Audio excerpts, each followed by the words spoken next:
मेरे चाचू मुझे बचपन से ही बहुत पसंद थे और मैं अपने अम्मी और अब्बू से भी ज्यादा उनके बेहद करीब थी। आहिस्ता आहिस्ता मैं बड़ी होती गई और मेरे चाचू की दोस्ती भी गहरी होती चली गई। इस वक्त मैंने नई नई जवानी में कदम रखा था और अपनी सहेलियों से मर्द और औरत के बीच के रिश्ते के बारे में नई नई बातें सुनी थी। चाचू से दोस्ती इतनी गहरी थी कि मैं अपने चाचू से हर बात शेयर कर लेती थी और मुझे चाचू से बातें करके बहुत ज्यादा सुकून मिलता था। फिर एक रात अम्मी अब्बू घर पर नहीं थे तो चाचू के सर में बहुत ज्यादा दर्द था। चाचू ने मुझे कहा, अंजलि जरा चाय बनाकर मेरे कमरे में ले आओ। मैंने जल्दी से चाय बनाई और चाचू के कमरे में चली गई।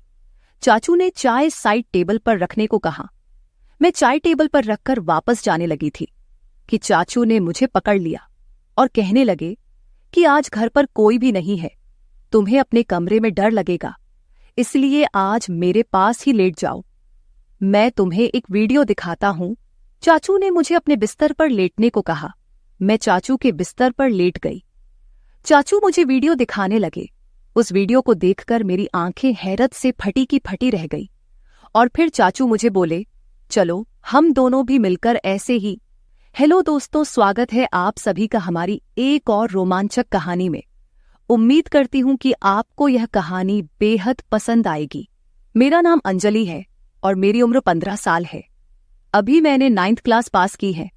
मुझे पढ़ने का बहुत शौक था, लेकिन मेरे अब्बू मेरी पढ़ाई के खिलाफ थे।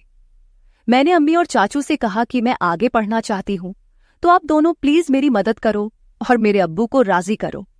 अम्मी ने अपनी तरफ से बहुत कोशिश की, लेकिन अब्बू नहीं मान रहे थे, क्योंकि उनका कहना था कि आजकल कॉलेज में पढ़ाई कम और आशिकी ज्यादा चलती है। तभी मेरे चाचू ने अब्बू को समझाया और एक तरफ से मेरी गारंटी ले ली कि मैं ऐसा कुछ भी नहीं करूंगी और सिर्फ पढ़ाई करूंगी। तब जाकर अब्बू मेरे कॉलेज जाने के लिए मान गए और चाचू से कहा कि आज से अंजलि की जिम्मेदारी तुम्हारी है।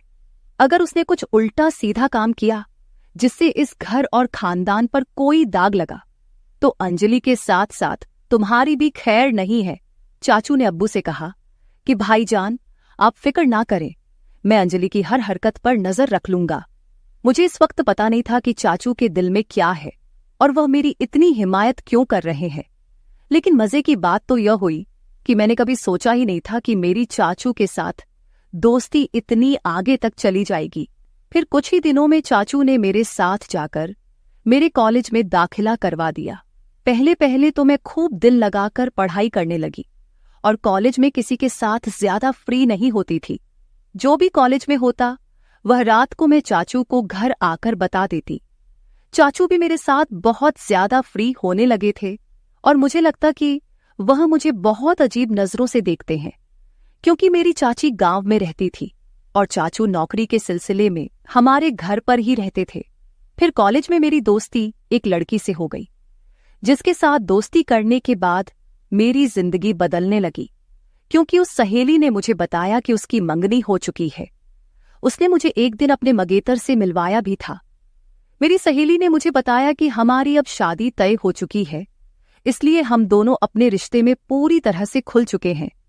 हम दोनों में कोई पर्दा नहीं है। इसके बाद मैं अपनी सहेली से वह सब कुछ जानने की कोशिश करती, जिसे जानने की शायद मेरी अभी उम्र भी नहीं थी, या फिर मेरी उम्र ऐसी थी कि मैं यह सब बातें जानकर आसानी से गलत रास्ते पर चली जाती। और फिर ऐसा ही होने लगा। मुझे भी उन बातों में दिलचस्पी होने लगी। मेरी किसी लड़के से तो दोस्ती नहीं थी, इसलिए मैं जब भी ऐसी बातें सोचती तो मेरे दिमाग में खुद ब खुद चाचू का ख्याल आ जाता और फिर मैं अपने दिमाग को झटक देती और खुद को कहती कि अंजलि, यह सब क्या है? ये क्या बेहुदा बातें सोच रही हो? वह मेरे चाचू हैं, लेकिन फिर चाचू की बातें और उनका रवैया भी मेरी इस सोच को बढ़ावा देता रहता था। लेकिन चाचू के दिल की बातें मैं अभी तक जान नहीं पाई थी। कभी कभी तो मुझे लगता था वह भी शायद मेरे बारे में यही सब सोचते होंगे, लेकिन कभी कभी उनका रवैया मुझसे बहुत ज्यादा सख्त हो जाता था और वह मुझे याद दिला देते थे कि तुम्हारे अब्बू कितने सख्त हैं और अगर तुमने कोई भी गलती की तो तुम्हारे साथ साथ मेरा भी बुरा हाल कर देंगे। उनकी यह बातें सुनकर मैं खुद को कंट्रोल करती, लेकिन कहते हैं ना कि जवानी तो अंधी होती है। जवानी तो ऐसी ही है जैसे सर्दी में आग जल रही हो तो हाथ गर्म कर ही लिया जाता है। मैं जैसे ही कॉलेज जाती, फिर वही सब बातें सुनने को मिलती। फिर मैं कॉलेज से घर वापस आकर अपने दोस्तों की बताई हुई बातों को सोचने लगती। उस दिन मेरे चाचू जॉब से घर वापस आए तो आकर बैठ गए और कहने लगे, क्या सोच रही हो अंजलि, वह भी इतनी गहराई से। मैंने चाचू की तरफ एक अदा से देखा और उनसे कहा, चाचू, आपको पता है मेरी दोस्त ने मुझे आज क्या बताया है। हर बार की तरह आज भी मैं चाचू से अपने दिल की बात शेयर करने लगी। मेरी बचपन से आदत थी कि मैं अपनी हर बात चाचू को बताती थी, फिर वह चाहे कैसी भी बातें क्यों ना हो। चाचू भी मुझे ऊपर से नीचे तक देखते हुए बोले, हाँ बताओ, क्या बताना है तुम्हें, तुम्हारी दोस्त ने तुम्हें क्या बताया है। मैंने उन्हें कहा, मेरी दोस्त मुझे बता रही थी कि इंटरनेट पर बहुत किस्म की वीडियो होती है, जिन वीडियो में हर तरह की मालूमात मिल जाती है।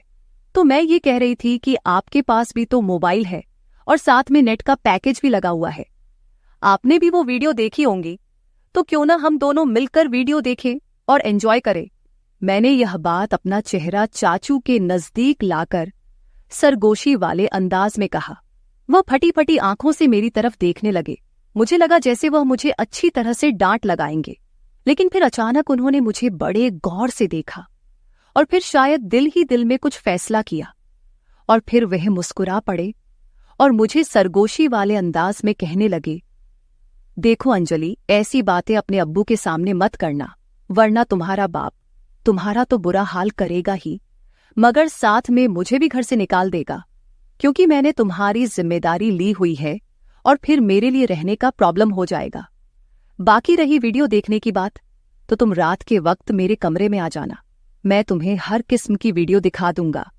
चाचू की आंखों में एक चमकीली शरारत थी जो इस वक्त मुझे समझ नहीं आ रही थी। इसके बाद चाचू अपने कमरे में चले गए और मैं पढ़ाई करने लगी और आने वाले वक्त के बारे में सोचने लगी। अब मेरा दिल किताबों में नहीं लग रहा था और बस रात को क्या होगा यही सोचने लगी, लेकिन पढ़ाई करना भी जरूरी था, क्योंकि पढ़ाई के मामले में चाचू बहुत ज्यादा सख्त थे और मुझे कहते थे, सबसे पहले तुम्हारी पढ़ाई और बाकी मौज मस्ती बाद में है। और उनका कहना था कि अगर तुम पढ़ाई में भी अच्छी रहोगी तो तुम्हारे अब्बू भी समझेंगे और तुम्हारी आजादी के दरवाजे तुम्हारे लिए खुलते चले जाएंगे।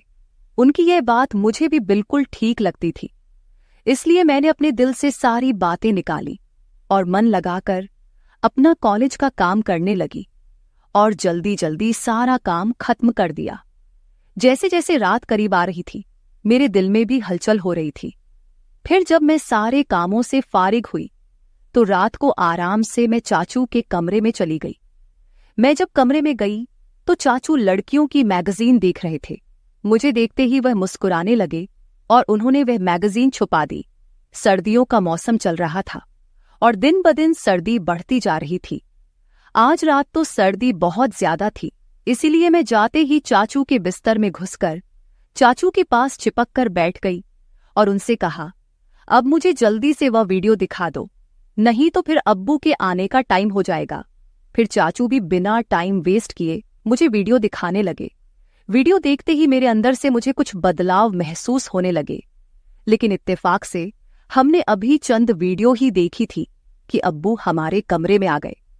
अब्बू आते ही मुझसे कहने लगे, इतनी रात के वक्त चाचू के कमरे में क्या कर रही हो, चलो अपने कमरे में चली जाओ। अब्बू बहुत ही सख्त मिजाज के थे और मैं उनसे काफी डरती भी थी। तो जैसे ही अब्बू ने सख्त अंदाज में कहा, मैं सब कुछ भूल गई और जल्दी से अपने कमरे में आ गई। मैंने सोचा, जैसे ही अब्बू चाचू के कमरे से निकलकर अपने कमरे में जाएंगे तो फिर से मैं चाचू के कमरे में चली जाऊंगी। लेकिन इस रात अब्बू को चाचू से शायद कोई जरूरी काम था, इसलिए अब्बू काफी टाइम तक उनके कमरे में बैठे रहे और इंतजार करते करते मुझे पता ही नहीं चला कि कब नींद आ गई और पता नहीं अब्बू चाचू के कमरे से कब गए। दूसरे दिन कॉलेज से लौटने के बाद मैं बेसब्री से रात का इंतजार करने लगी, क्योंकि मैंने कुछ वीडियो जो देख ली थी, जैसे तैसे करके मैं खुद पर काबू करने लगी और जब टाइम हुआ तो चाचू के कमरे में वीडियो देखने के लिए चली गई।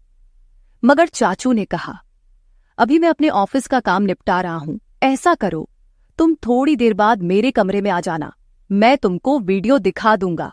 मैं तो सुबह से ही वीडियो देखने के लिए बेताब हो रही थी, तो चाचू पर थोड़ा गुस्सा करके बैठ गई। मेरे मोबाइल में नेट का पैकेज लगा हुआ था।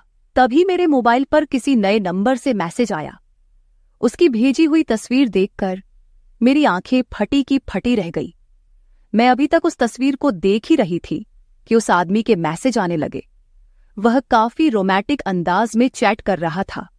मैं तो पहले ही बेताब थी, तो मैं भी उसी अंदाज में जवाब देने लगी। फिर मुझे ख्याल आया कि यह बात मुझे चाचू को बतानी चाहिए। मैं फौरन चाचू के कमरे में आई, लेकिन उनके कमरे का दरवाजा बंद था। तब मैं अपने कमरे में वापस आ गई और उस अनजान लड़के से वैसे ही बातें करने लगी। मैं मोबाइल पर उस वक्त मैसेज पर बात कर रही थी जब मैंने उससे कहा कि मैं तुमको देखना चाहती हूं, और उसको वीडियो कॉल पर बात करने को कहा, लेकिन उस लड़के ने मना कर दिया। उस टाइम मैं अपने कमरे से बाहर निकली तो मेरी नजर चाचू पर पड़ी। वह इस वक्त अपने कमरे से निकलकर सीढ़ियां चढ़ते हुए छत पर जा रहे थे और उनके हाथ में मोबाइल था। मुझे हैरत हुई कि वे रात के इस वक्त छत पर क्यों जा रहे हैं। रात के 12 बज रहे थे, मुझे नींद भी नहीं आ रही थी, लेकिन मेरे दिमाग में यह शक आ गया था कि कहीं चाचू ही तो मुझे नए नंबर से मैसेज तो नहीं कर रहे हैं। खैर, मैं यही बातें सोचते सोचते अपने चाचू के ख्यालात में पता नहीं कब नींद की वादियों में खो गई और एक ख्वाब देखा जिसमें चाचू मेरे साथ थे और बोल रहे थे किसी काम को करने के लिए। तभी मेरी आंख खुल गई। सुबह मैंने देखा चाचू का मूड बहुत अच्छा था। वह मेरे साथ बहुत हंस हंस कर बातें कर रहे थे। इससे पहले मैं अपने कॉलेज पैदल जाया करती थी, लेकिन उस दिन चाचू ने कहा, आज मैं तुम्हें अपनी बाइक पर कॉलेज के लिए लेकर जाऊंगा, तो मैं भी उनके साथ चल पड़ी। जैसे ही कॉलेज खत्म हुआ और गेट से बाहर निकली तो चाचू मेरा पहले से ही इंतजार कर रहे थे। मैं आज बहुत ज्यादा उदास थी क्योंकि मेरी दोस्त मुझसे नाराज थी, क्योंकि हम दोनों के दरमियान लड़ाई हो गई थी। चाचू ने रास्ते में मेरी उदासी की वजह पूछी तो मैंने उन्हें बताया कि मेरी सहेली से लड़ाई हो गई है और मेरा मूड बहुत ज्यादा खराब है।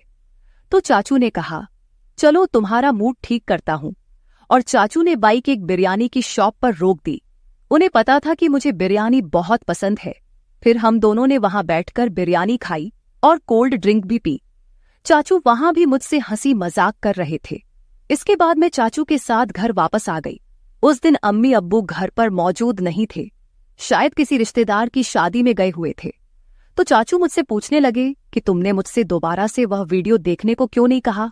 तो मैंने उन्हें बताया कि मैंने तो पहले से ही देख ली है। चाचू एकदम से चौंक कर मेरी तरफ देखने लगे और बोले, वो कैसे देखी? तुम्हारे पास तो सिर्फ सिंपल पैकेज होता है। उन्होंने सख्त अंदाज में पूछा था। मैंने उन्हें बताया कि मेरा एक नया दोस्त बना है, उसने भेजी थी। मैं रात को आपको बताने के लिए आई थी, मगर आप सो रहे थे। जब चाचू ने यह सुना तो गहरी सोच में डूब गए। वह बोले, तुम अभी जाओ और अपने कपड़े चेंज करके आ जाओ। मैं अपने कमरे में चली गई। जब मैं वापस आई तो देखा कि चाचू मेरे मोबाइल पर कुछ तलाश कर रहे थे। मुझे अपनी तरफ बढ़ता हुआ देखकर चाचू ने मेरा मोबाइल टेबल पर रख दिया और फिर हम दोनों ने एक साथ मिलकर खाना खाया। मैं खाना खाते वक्त चाचू की तरफ देखती तो मुझे लगता कि चाचू मुझे अजीब निगाहों से देख रहे हैं। मुझे ऐसा लग रहा था कि वह मुझसे कुछ कहने की कोशिश कर रहे हैं, मगर वह कह नहीं पा रहे थे। मैं दिल ही दिल में सोचने लगी, चाचू अब कह भी दो ना, मैं आपको मना नहीं करूंगी। फिर मेरी नजर चाचू के चेहरे से हटकर अपने मोबाइल पर पड़ी, क्योंकि मैं आज भी उस अनजान लड़के के मैसेज का इंतजार कर रही थी। उसने अभी तक मुझे मैसेज नहीं किया था और चाचू भी फिलहाल कुछ कहने को चाह रहे थे। तभी मैंने मोबाइल उठा लिया और खुद ही उस नंबर पर मैसेज करने लगी, मगर मेरे चाचू ने मेरे हाथ से मोबाइल छीन लिया। मुझे लगा शायद उन्हें जलन हो रही है। तभी चाचू ने कहा, अंजलि, खाना खाते वक्त मोबाइल इस्तेमाल करना बिल्कुल भी अच्छी बात नहीं है, इसलिए मोबाइल मुझे दे दो। उन्होंने यह कहते हुए मेरा मोबाइल अपने पास ही रख लिया। मैंने जल्दी जल्दी खाना खत्म किया और चाचू से कहा, अब तो मेरा मोबाइल मुझे वापस कर दो। तब उन्होंने कहा, दे दूंगा। अभी तुम ऐसा करो कि बर्तन समेटकर मेरे कमरे में आ जाओ मैं तो खुश हो गई कि शायद जलन में आकर आज चाचू मेरी ख्वाहिश को पूरा जरूर करेंगे। मैंने ऐसा ही किया। जल्दी जल्दी बर्तन समेटे, फिर कॉलेज का काम भी खत्म किया और रात के 11 बज रहे थे जब मैं चाचू के कमरे में आई और उनसे कहने लगी, अब तो मुझे मेरा मोबाइल दे दो, मुझे उस दोस्त से बात करनी है। चाचू ने कहा, मेरे सर में बहुत ज्यादा दर्द हो रहा है, जाओ पहले मेरे लिए अच्छी सी चाय बनाकर लाओ। मैं चाय बनाने चली गई। कुछ देर बाद मैं चाय बनाकर कमरे में आई और चाय टेबल पर रख दी और मुड़कर जाने ही लगी। तभी चाचू ने मुझे बाजू से पकड़ लिया और बोले, आज घर में कोई भी नहीं है, तुम्हें अकेले सोने में डर लगेगा, आज रात तुम मेरे कमरे में ही रुक जाओ। मैं खामोश निगाहों से उनकी तरफ देखने लगी, क्योंकि आज रात मुझे उस लड़के से वीडियो कॉल पर बात करनी थी। मैंने जानबूझकर चाचू को वापस जाने के लिए यह बात कह दी कि मैं अपने कमरे में जाऊंगी और अपना बाजू उनसे छुड़ाकर कमरे से बाहर जाने लगी। मगर चाचू ने मुझे जाने से रोक दिया और बोले, मैंने जो कहा है उतना ही करो। उन्होंने सख्त लहजे में कहा था और मुझे अपने बेड पर लेटने को कहा। मैं भी डर के मारे चाचू के पास ही रुक गई। वह काफी देर तक तो मेरा मोबाइल इस्तेमाल करते रहे और मुझे सोने भी नहीं दिया। फिर चाचू ने मेरे साथ जो व्यवहार किया वो मैं कभी सोच भी नहीं सकती थी। रात के 12 बजे तो उन्होंने मुझे कहा, तुम देखना चाहती हो ना कि वह लड़का कौन है जो तुम्हें वीडियो और तस्वीर भेजता है। चाचू की बात सुनकर मैं बहुत ज्यादा खुश हो गई और बोला, हाँ मैं देखना चाहती हूँ। चाचू ने मेरा मोबाइल मेरे हाथ में थमा दिया और कहा, देखो इसको। उसकी तस्वीर देखकर मेरे होश उड़ गए, क्योंकि वो लड़का मेरी दोस्त का मंगेतर था। मैं फटी फटी हुई आंखों से चाचू की तरफ देखने लगी। मेरी आंखों से आंसू निकल पड़े थे। फिर चाचू बताने लगे कि तुमने जब मुझे इस लड़के के बारे में बताया तो मैं समझ गया था कि जरूर कोई तुम्हें बेवकूफ बना रहा है। तभी मैंने तुम्हारे मोबाइल से अंजलि बनकर इस लड़के से बात करना शुरू कर दिया। वह तुम्हारी तस्वीर बनाकर सोशल मीडिया पर डालने वाला था। अगर मैं उसे ना डराता तुम बर्बाद हो जाती और खानदान की इज्जत खराब हो जाती, और तुम्हारे अब्बू तुम्हारा और मेरा जो हश्र करते वह अलग। अंजलि बेटी, तुम्हारी यह उम्र कुछ अच्छा सीखने की है। ऐसी बुराई वाली बातों से, उन कामों से खुद को बचाकर रखो। तुम जब मुझसे ऐसी बातें करती थी तब मैं उन बातों को तुम्हारा बचपन और मजाक समझकर टाल देता था, मगर फिर मुझे एहसास हुआ कि मुझे टालने की बजाय तुम्हें किसी तरह से समझाना चाहिए। तभी मैंने तुम्हें सख्ती से समझाने के बजाय तुमसे दोस्ती बढ़ाई। अगर उस वक्त मैं तुमको सख्त अल्फाजों में समझाने की कोशिश करता तो शायद तुम समझने के बजाय नाराज हो जाती। फिर तुम मुझसे बातें शेयर ना करती और मुझसे दूर होकर दूसरे लोगों के जाल में फंस जाती। चाचू की बात सुनकर मैं फूट फूट कर रोने लगी। उन्होंने मुझे दिलासा देकर खामोश करवाया और समझाया कि मैं कॉलेज में ऐसी लड़कियों से दोस्ती करूं जो पढ़ाई में तेज हो, ना कि बुरे कामों में। मैंने चाचू से कह दिया कि मैं अब सिर्फ अपनी पढ़ाई पर ध्यान दूंगी, ऐसी लड़कियां और लड़कों के बुरे कामों में अब बिल्कुल भी नहीं पढ़ूंगी। दोस्तों, आज के दौर में माँ बाप अपने बच्चों को अपने साथ हर बात शेयर करने की इजाजत नहीं देते। ये उनके साथ बहुत बड़ी नाइंसाफी है। बच्चों को अच्छे और बुरे काम की तमीज सीखनी चाहिए और स्कूल या कॉलेज में किसी भी तरह की कोई भी हरकत हो तो अपने माँ बाप के साथ शेयर करनी चाहिए, ताकि फ्यूचर में आने वाली मुश्किलों से बचा जा सके। हर माँ बाप को अपने बच्चों को सही और गलत में फर्क बताना चाहिए और उनके हर कदम पर नजर रखनी चाहिए, ताकि अंजलि की तरह उनकी और उनके घर वालों की इज्जत महफूज रहे। तो मेरे प्यारे दोस्तों, इस मामले में आपकी क्या राय है, कमेंट करके जरूर बताएं। अगर आप ऐसी ही